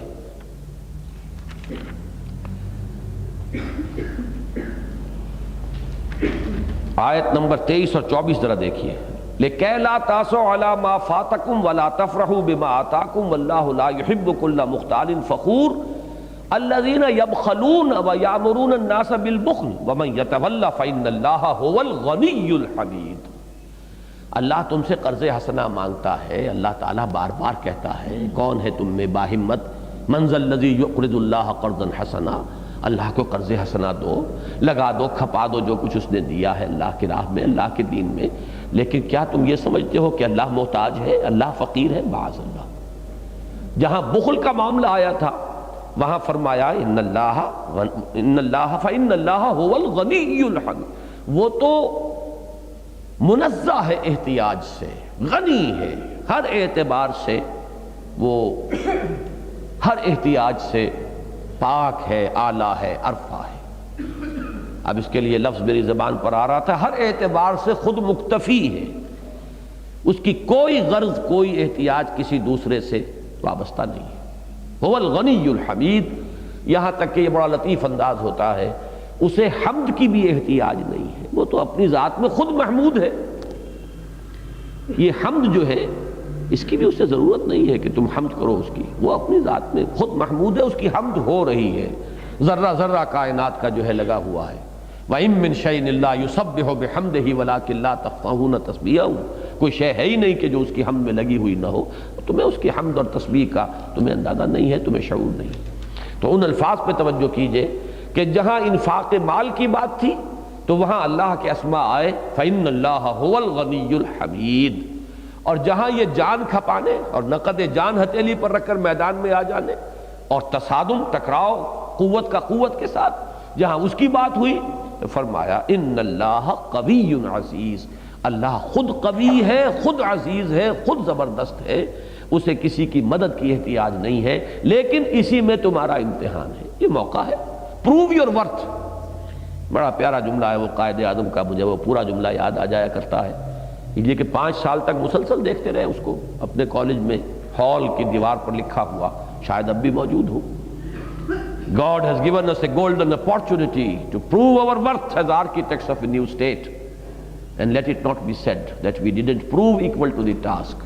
Prove your worth، ثابت کرو کیا ہو، برابر ہر چیز اندر سینہ داری، جو تمہارے اندر ہے بروئے کار لاؤ۔ اقبال نے بہت خوب کہا ہے، یہ گھڑی محشر کی ہے تو عرصہ محشر میں ہے، پیش کر غافل عمل کوئی اگر دفتر میں ہے، لاؤ نکالو کیا ہے تمہارے اندر، ظاہر کرو۔ یہ ہے اصل میں جو تمہیں موقع اللہ نے دیا ہے کہ وہ اپنے اختیار خصوصی اور اپنی قوت خصوصی کو بروئے کار لا کر یہ نظام عدل و قسط قائم نہیں کرنا چاہتا، وہ کرنا چاہتا تو آنے واحد میں کر دیتا۔ پھر تمہیں کیسے موقع ملتا اپنے مقام اور مرتبے کے اظہار کا اور اپنی جانثاری جو ہے اس کا ثبوت فراہم کرنے کا اور اپنے خلوص و اخلاص اور وفاداری کا ثبوت فراہم کرنے کا موقع تمہیں نہ ملتا۔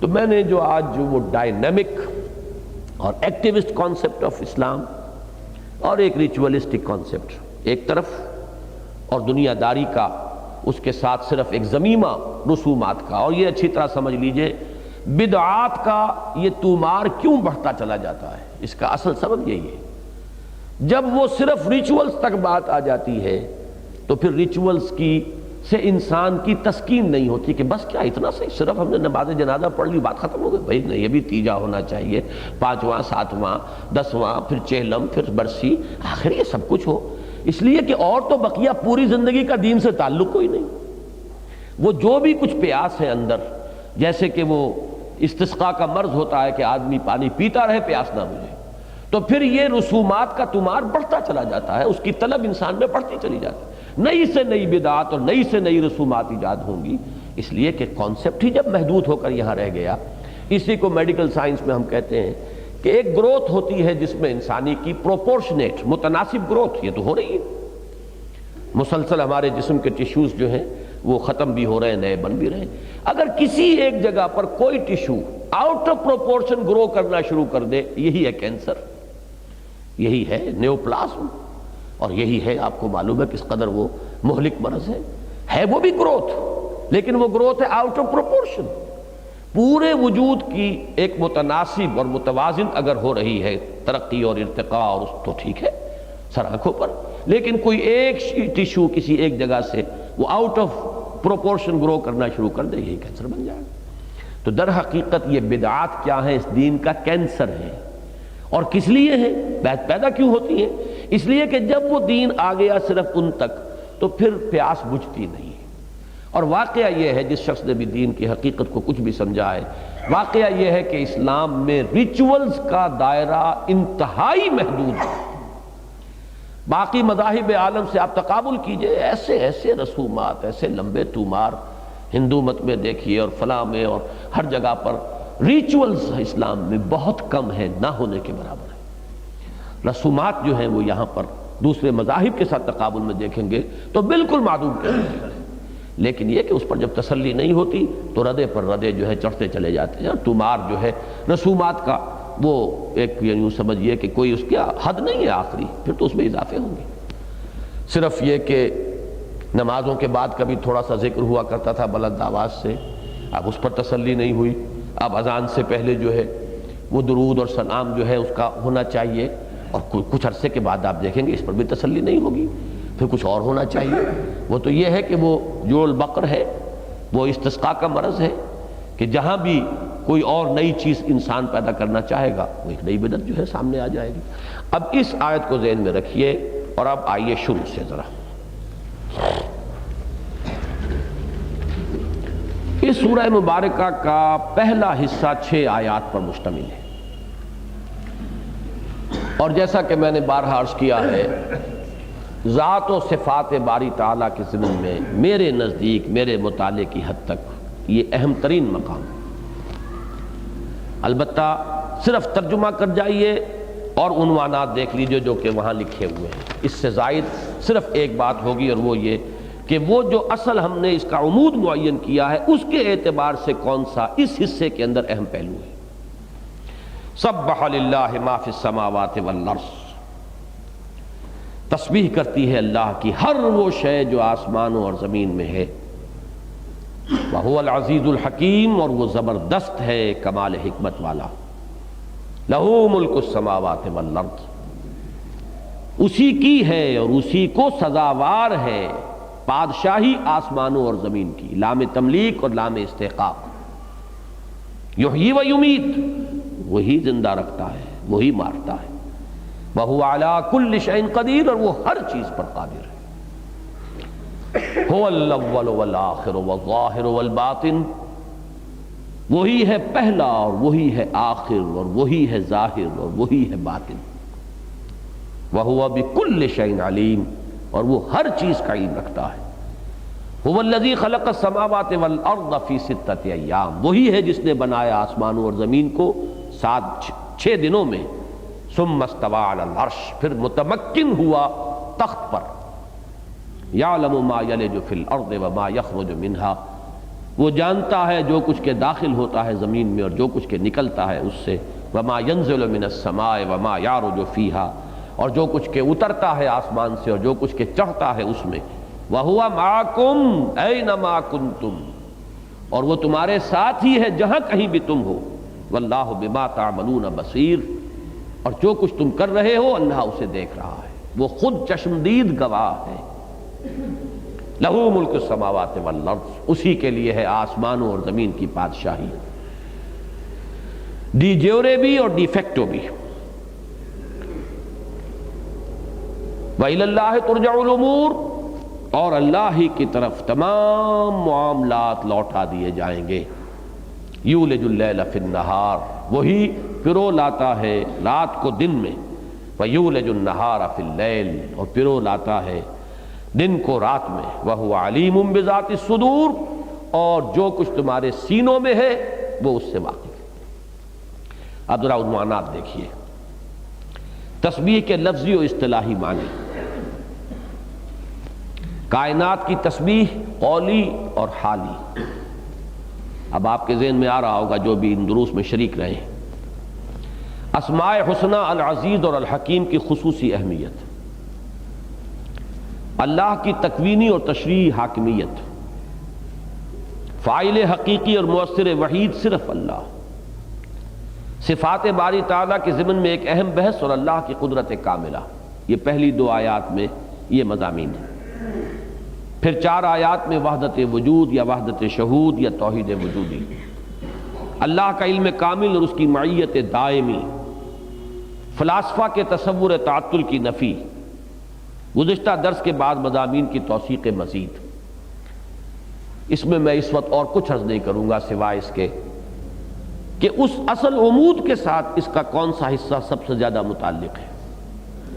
دیکھیے موتی جو ہے وہ پورا موتی اپنی جگہ پر ہے، لیکن جب وہ پرویا جائے گا تو دوسرے موتی کے ساتھ اس کا ایک خاص حصہ کانٹیکٹ میں آئے گا، ادھر والے موتی سے ادھر والے موتی سے۔ اس سورہ مبارکہ کے نظم کے اعتبار سے اس کا اہم ترین حصہ کون سا ہے؟ ویسے اہم ترین حصہ فلسفے کے اعتبار سے، فلسفہ وجود جو ہے آنٹولوجی، وہ مشکل ترین ہے حصہ فلسفے کا، اور ان آیات مبارکہ میں اس کی نہایت دقیق بحث آئی ہے۔ وہ میں تفصیل سے بیان کر چکا ہوں، امکانی حد تک جو میں کہہ سکتا تھا کہہ چکا ہوں، لیکن اس وقت صرف یہ عرض کرنا ہے کہ اس سورہ مبارکہ کے عمود کے اعتبار سے پہلی بات تو یہ نوٹ کیجئے، اور کس قدر یہ میننگ فل ہے بات۔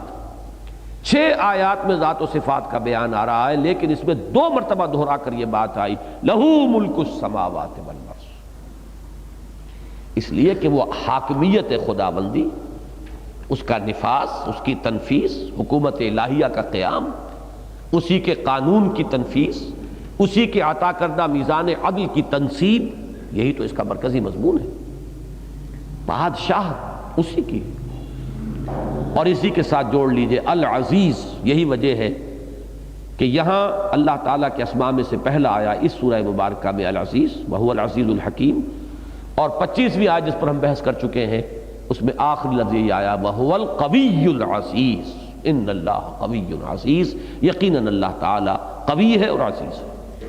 یہاں آیا ہے وہ معرفہ کی شکل میں، لہذا اس کو ہم اسم کہیں گے، اللہ کا یہ اسم ہے۔ وہاں آیا ہے نکرہ کی شکل میں، وہ صفت ہے۔ فرق صرف یہی ہے، نکرہ ہوگا تو صفت کہلائے گا، اور جب کہ وہ معرفہ ہوگا معرف باللام تو اللہ کا نام بن گیا۔ صرف ان حصوں کو اس وقت ذہن میں رکھیے کہ اس کا اس عمود کے ساتھ تعلق جو ہے، اور اس کس قدر اہم ہے یہ بات کہ ان 6 آیات میں 2 مرتبہ دہرا کر، ادھر سے بھی نمبر 2 اور آخر سے بھی نمبر 2، آیت نمبر 5 اور آیت نمبر 2، جن میں کہ اس بات کیا جا رہا ہے لہو ملک السماوات والارض، بادشاہ حقیقی وہی ہے، اسی کے خلاف بغاوت ہے، ظہر الفساد فی البر والبحر، اور جو اس پر ایمان رکھنے والے ہیں ان کے ایمان کا، ان کی صداقت اور خلوص و اخلاص کا اصل ٹیسٹ ہی یہ ہے کہ آیا بغاوت کو فروغ کر کے اللہ کی حاکمیت کا نظام قائم کرنے کے لیے تن من دھن لگا دیتے ہیں، حتیٰ کہ گردنیں تک کٹوانے کے لیے آمادہ ہیں یا نہیں ہیں۔ جہاں جان چرائی اس کا مطلب ہے اس صراط مستقیم سے ہٹ گئے، اب پسپائی ہے، پیچھے ہٹنا ہے۔ اس پیچھے ہٹنے کے پھر مراحل جو ہیں وہ مختلف ہوں گے، کوئی پیچھے ہٹتا ہے لیکن کچھ نہ کچھ ایکسپلینیشنز اور کچھ جواز اور کچھ طرح طرح کے عذر بہانے تراش کر پردے ڈالتا رہتا ہے، کوئی اتنا پیچھے ہٹ جاتا ہے کہ اب وہ بالکل عریاں ہو جاتا ہے، اس کے پاس کوئی پردہ نہیں رہ جاتا کسی جواز کا، کسی بہانے کا۔ لیکن پسپائی اسی لمحے شروع ہو گئی جب کہ آپ نے اس رخ کو چھوڑا کہ تن من دھن جو ہے وہ لگنا ہے اللہ کی اس حاکمیت کے نفاذ کو قائم کرنے میں۔ اب آگے آئیے، اگلا حصہ 5 آیات پر مشتمل ہے۔ اس میں بڑی ہی میتھمیٹیکل ایک جو ترتیب ہے وہ میں بارہا بیان کر چکا ہوں۔ ایک آیت میں 2 تقاضے، پھر 2 آیتوں میں ایک پر پہلے ذرا زجر اور ملامت کا انداز، ڈانٹ ڈپٹ کا، جھنجھوڑنے کا انداز، پھر تشویق و ترغیب کا انداز، اس لیے کہ تربیت کے اندر یہ دونوں چیزیں لازمی ہیں، ایک طرف ترغیب و تشویق و تحریص، دل جوئی یہ بھی، اور دوسری طرف ملامت بھی، ڈانٹ ڈپٹ بھی۔ ان دونوں میں ایک حسین توازن درکار ہوتا ہے صحیح نظام تعلیم و تربیت کے اندر۔ بہت زیادہ نرمی بھی خراب کرتی ہے، بہت زیادہ سختی بھی ڈھٹائی پیدا کرنے والی ہے، تو ان دونوں چیزوں کو آپ دیکھیے۔ آمنوا باللہ ورسولہ وانفقوا مما جعلکم مستخلفین فیہ۔ عنوان میں نے کیا معین کیا؟ بندوں سے اللہ کے 2 مطالبے، ایمان اور انفاق۔ ایمان لاؤ اللہ پر، اس کے رسول پر، اور لگا دو، کھپا دو، صرف کر دو ان سب چیزوں میں سے جن میں ہم نے تمہیں خلافت عطا فرمائی، جن میں تمہیں خلافت عطا کی گئی ہے، جن میں تم خلیفہ بنائے گئے ہو، مما جعلکم مستخلفین فیہ فالذین آمنوا منکم وانفقوا لهم اجر کبیر۔ جو تم میں سے یہ 2 تقاضے پورے کر دیں، ایمان اور انفاق، ان کے لیے بہت بڑا اجر ہے۔ اب ملامت وما لکم لا تؤمنون باللہ، تمہیں کیا ہو گیا ہے، ایمان کیوں نہیں لاتے، یا ایمان کیوں نہیں رکھتے؟ یقین اور پختہ اعتماد یہ کیوں بار بار مزمحل ہو جاتا ہے؟ والرسول یدعوکم لتؤمنوا بربکم وقد اخذ میثاقکم ان کنتم مؤمنین۔ دراعلے کے رسول تمہیں دعوت دے رہے ہیں کہ پختہ ایمان رکھو اپنے رب پر، اور وہ رب تمہارا تم سے عہد لے چکا ہے اگر تم مومن ہو، ماننے والے ہو۔ وہ عہد الست بھی ہو سکتا ہے، وہ عہد ایمان بھی ہے۔ ان اللہ اشترى من المؤمنین انفسهم واموالهم بان لهم الجنہ۔ اگر تو صاحب ایمان ہو تو یہ بیع و شرا ہو چکی۔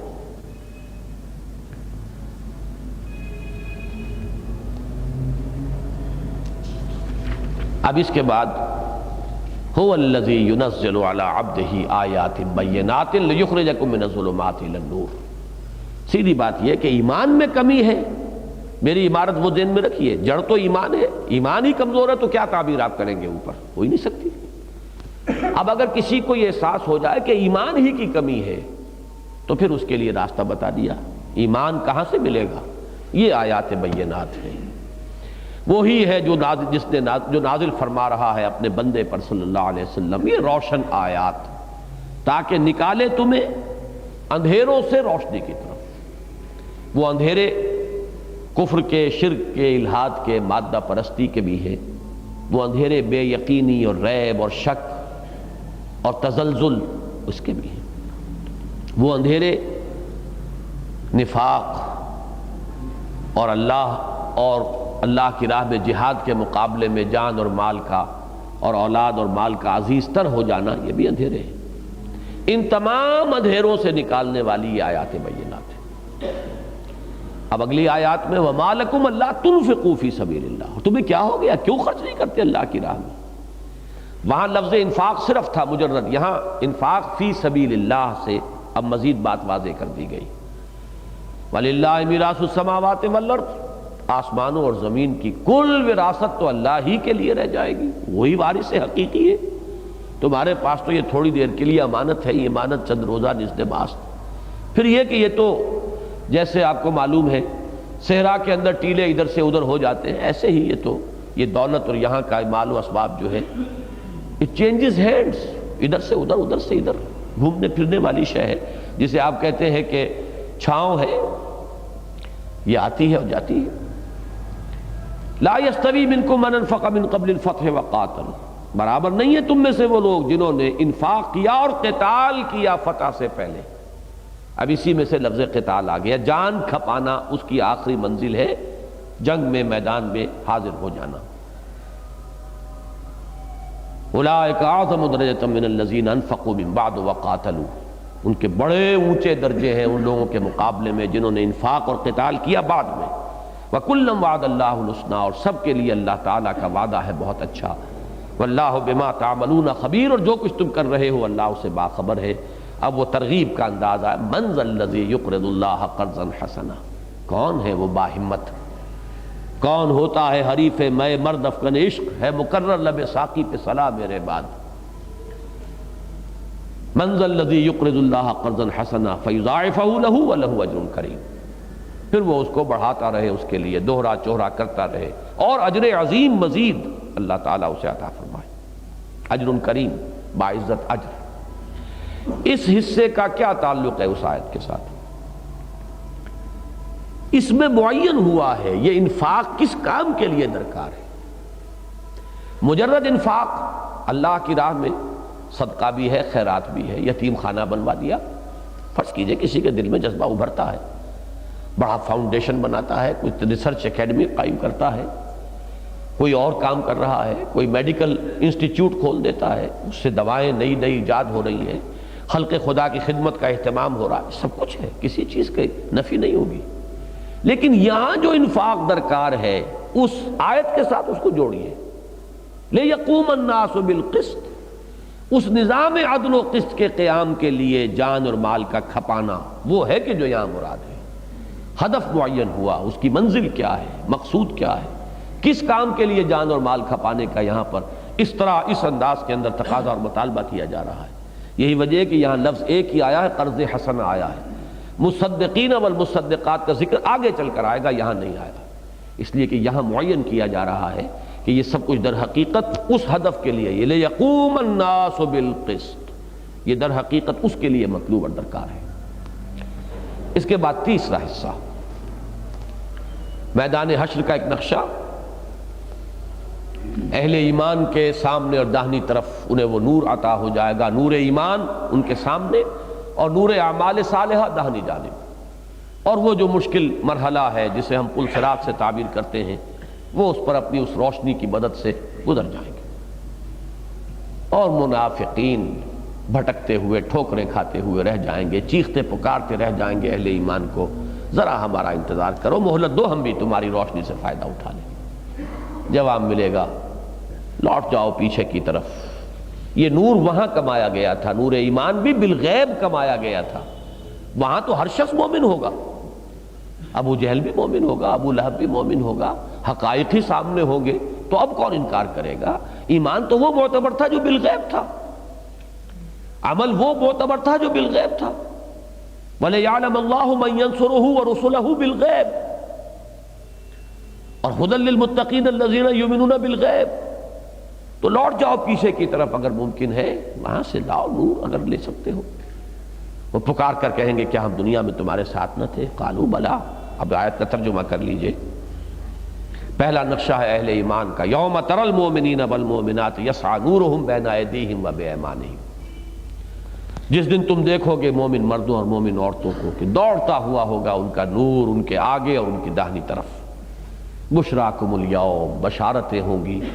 کوئی کہنے والا پکارے گا، کوئی ہاتف غیبی ہے جو ندا دے گا، آج تمہارے لیے بشارت ہے ان باغات کی جن کے نیچے ندیاں بہتی ہیں، جن کے دامن میں ندیاں بہتی ہیں. خالدین فیہا، ہمیشہ اس میں رہنا ہے. ذالک ھو الفوز العظیم، اور یہی بہت بڑی کامیابی. یوم یقول المنافقون والمنافقات للذین آمنوا انظرونا نقتبس من نورکم. جس دن کے کہیں گے منافق مرد اور منافق عورتیں اہل ایمان سے، ذرا ٹھہرو، ذرا انتظار کرو، ہمیں مہلت دو، ہم تمہاری روشنی سے فائدہ اٹھا لیں. قیل ارجعوا وراءکم فالتمسوا نورا، کہا جائے گا لوٹ جاؤ پیچھے کی طرف، اپنے پیچھے کی طرف، اور تلاش کرو یہ نور. یعنی اگر ممکن ہو. فالتمسوا نورا فضرب بینہم بسور لہ باب باطنہ فیہ الرحمۃ وظاہرہ من قبل العذاب.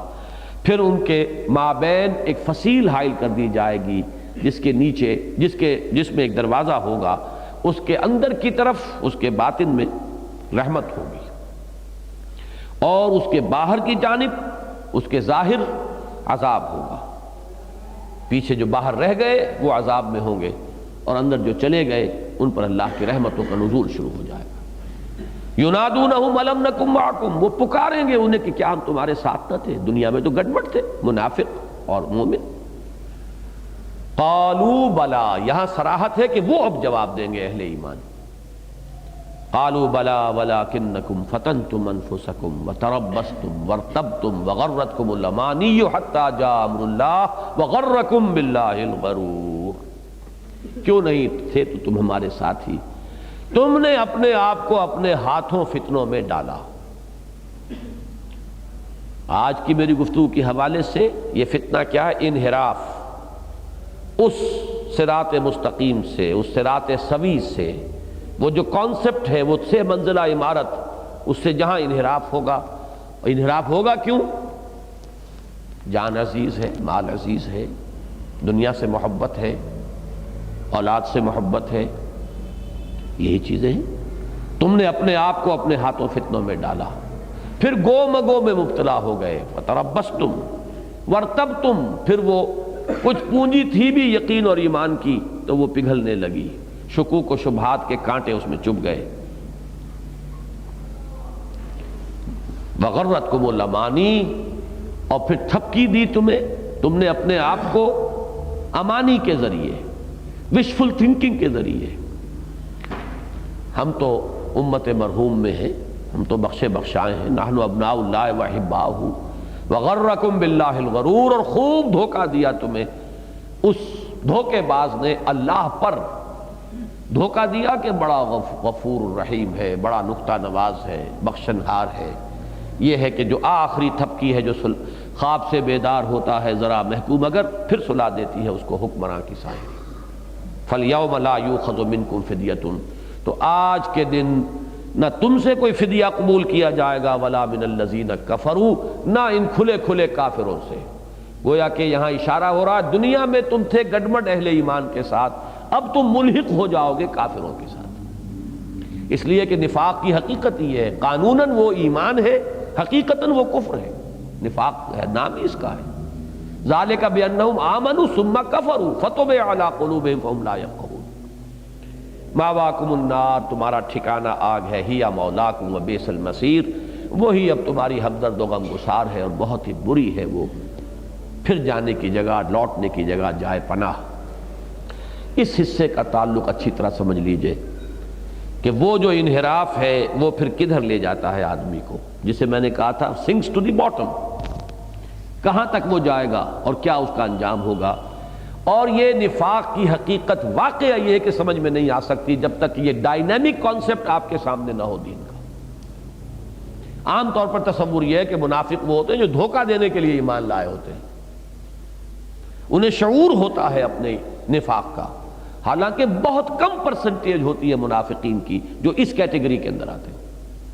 اسی لیے حدیث میں بار بار آتا ہے وہ کٹر منافق ہے، وَإِن صَامَ وَصَلَّى وَزَعَمَ أَنَّهُ مُسْلِمٌ، چاہے وہ نماز پڑھتا ہو، روزہ رکھتا ہو اور وہ یقین رکھتا ہو زوم ہو سے کہ میں مسلمان ہوں، گویا کہ اسے اپنے نفاق کا کوئی شعور نہیں ہے۔ نفاق جو ہے اس کی بہت ہی کم مقدار جو ہے، یا منافقین کی بہت ہی نہ ہونے کے برابر تعداد ہوتی ہے جو شعوری منافق ہوتے ہیں۔ وہ ہوتے ہیں جو ایمان لاتے ہی دھوکے کے لیے، فریب کے لیے۔ اس زمانے میں جیسے یہودیوں نے سازش کی تھی، اور آج کے زمانے میں جیسے کوئی شخص ہندو کوئی پاکستان میں آ کر جاسوسی کرنے کے لیے اسلام کا لبادہ اوڑھ لے، اسے معلوم ہے، اس کا دل جانتا ہے یہ سب کچھ میں فراڈ کر رہا ہوں، دھوکہ دے رہا ہوں۔ چاہے وہ امام مسجد رہا ہو، آپ کے علم میں ہوگا کہ ان سرحدی اضلاع میں ایسے واقعات بھی ہوئے، کئی سال تک ایک ہندو جو ہے وہ مسلمان بنا ہوا مسجد میں امامت کرتا رہا۔ لیکن ایسی تعداد، اصل نفاق کیا ہے؟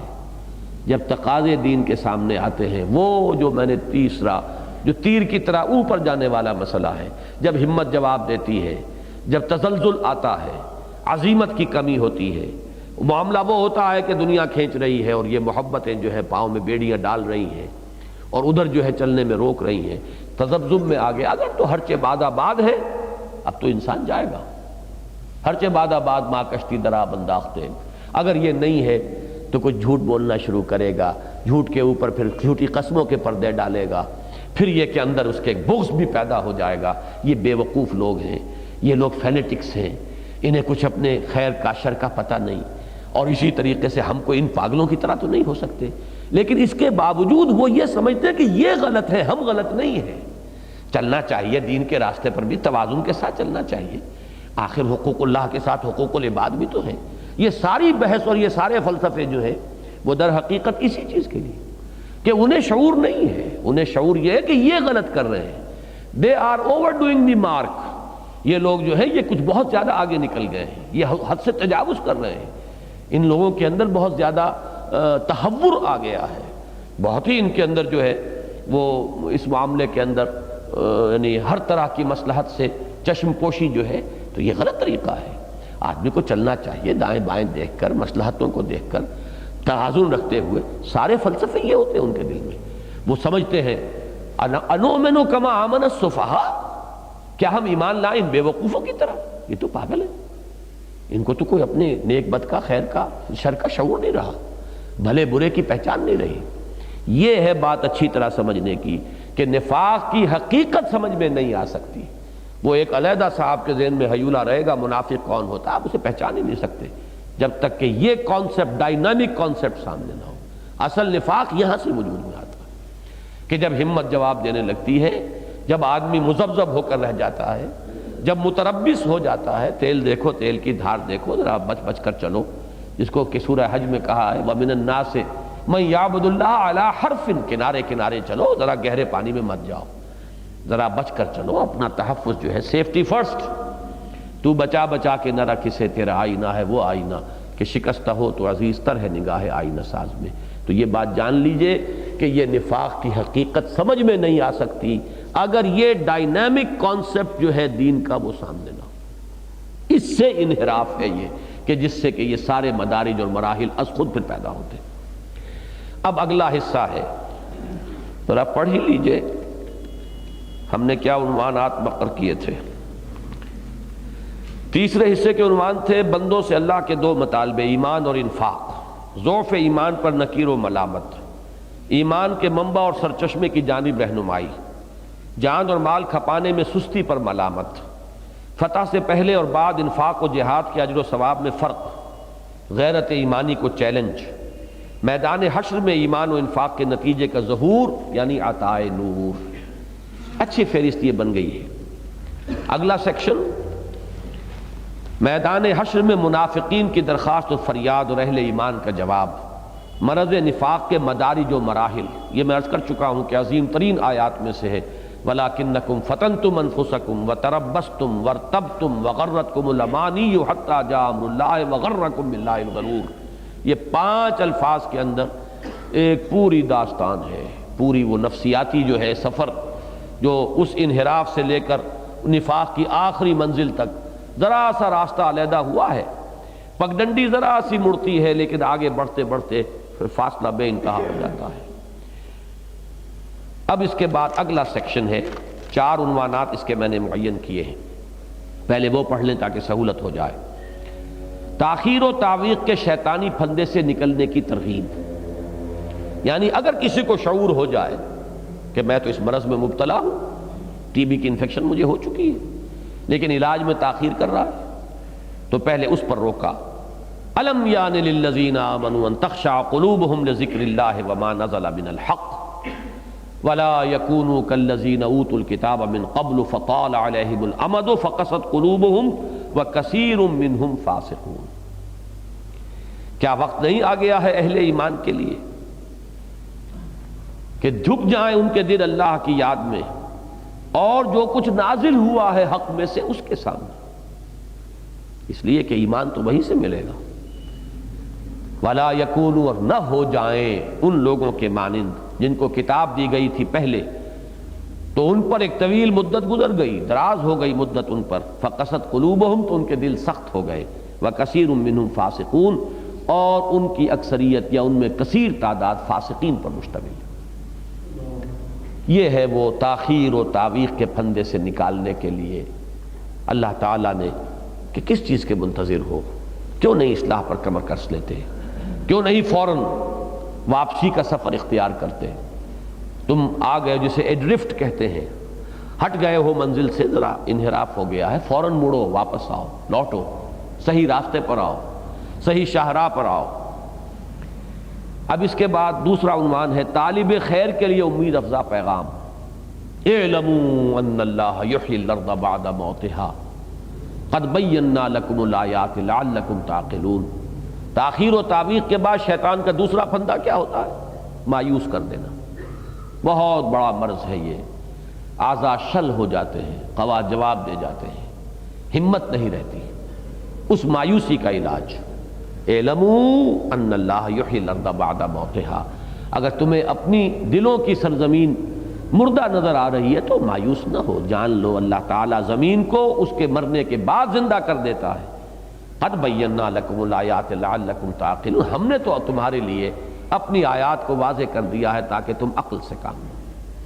تمہارے دلوں کی سرزمین میں بھی اثر نو ایمان اور جوش انفاق اور جوش جہاد اور ذوق شہادت کی فصل آ سکتی۔ تیسرا عنوان سلوک محمدی کا پہلا قدم صدقہ اور قرض حسنہ۔ اصل بریک کیا ہے؟ مال کی محبت، وہ اصل سمبل ہے دنیا کی محبت کا، اور سارا فیصلہ تو اسی میں ہے، دنیا اور آخرت کی ترجیح۔ بل تؤثرون الحیات الدنیا والآخرۃ خیر وابقیٰ۔ اس کا علاج کیا ہوگا؟ خرچ کرو، لگاؤ، کھپا دو۔ اس کی یہاں 2 مدیں لائی گئی ہیں، اس لیے کہ یقیناً دل کی سختی کو ختم کرنے میں اور اس زمین کو اثر نو کاشت کے قابل بنانے میں یقیناً صدقہ اور خیرات کا بھی بہت بڑا دخل ہے۔ ان المصدقین والمصدقات، غریبوں، مسکینوں، یتیموں، بیواؤں، محتاجوں، ضرورت مندوں کی مدد پر اپنا مال خرچ کرنا۔ لیکن دوسری مد ہے وَقْرَضُ اللَّهَ قَرْضًا، اللہ کو قرض حسنہ دینا۔ یہ دوسری مد ہے انفاق فی سبیل اللہ، جس پر ساری گفتگو ہو رہی تھی، اور اس سورہ مبارکہ میں اسی کا ذکر بار بار آیا۔ مَنْ ذَا الَّذِي يُقْرِضُ اللَّهَ قَرْضًا حَسَنًا، اللہ کو قرض حسنہ وہ کیا ہے؟ اللہ کو دینا، یعنی اس کے دین کے لیے خرچ کرنا، لگانا، کھپانا، صرف کرنا۔ دعوت دین وہ 2 منزلیں جو میں نے بیان کی ہیں، دعوت دین یا اقامت دین کی جد و جہد میں مال کو کھپانا۔ یہ کرو گے تو گویا کہ آج میں سوچ رہا تھا کہ زیادہ صحیح لفظ ہوگا کرسٹ آ جاتا ہے دل کے اوپر۔ جیسے زمین بعض اوقات ایسی ہوتی ہے کہ اس کے اوپر کوئی سخت ایک لیئر بن جاتی ہے، اور وہ ایسی چکنی ہوتی ہے، بارش کتنی پڑے وہ بہہ جاتی ہے، جذب نہیں ہوتی۔ یہ جو چولستان کا علاقہ کہلاتا ہے، ریاست بھاولپور کا جو جنوبی حصہ بنتا ہے، وہ اس نوعیت کا ہے، اس قدر سخت ہے، وہ کہتے ہیں میٹل روڈ کی طریقے سے سمجھیے کہ آپ گاڑی چلاتے چلے جائیے، کہیں کوئی رکاوٹ نہیں۔ لیکن یہ کہ پانی ہوگا تو جذب نہیں ہوگا، نکل جائے گا۔ اس کرسٹ کو توڑیں گے تو اب وہ پانی جذب ہوگا، اور زمین میں جذب ہوگا تو فصل لہلائے گی، تو اس میں رویدگی پیدا ہوگی۔ کتنا ہی پانی ہو، حدیث میں بھی 3 مثالیں دی گئی ہیں کہ 3 طرح کے جیسے کہ زمینیں ہوتی ہیں۔ ایک زمین وہ ہے جو پانی روک لیتی ہے، وہ جذب تو نہیں کرتی، روک لیتی ہے، خود تو فائدہ نہیں اٹھاتی لیکن لوگ اس سے، کوئی جانور آ کے پانی پی گئے، انسانوں نے پیاس بجھا لی، دوسروں کو فائدہ ہو گیا۔ ایک زمین وہ ہے جو پانی اپنے اندر جذب کرتی ہے، یہ لہلہاتی ہے، فصل لاتی ہے۔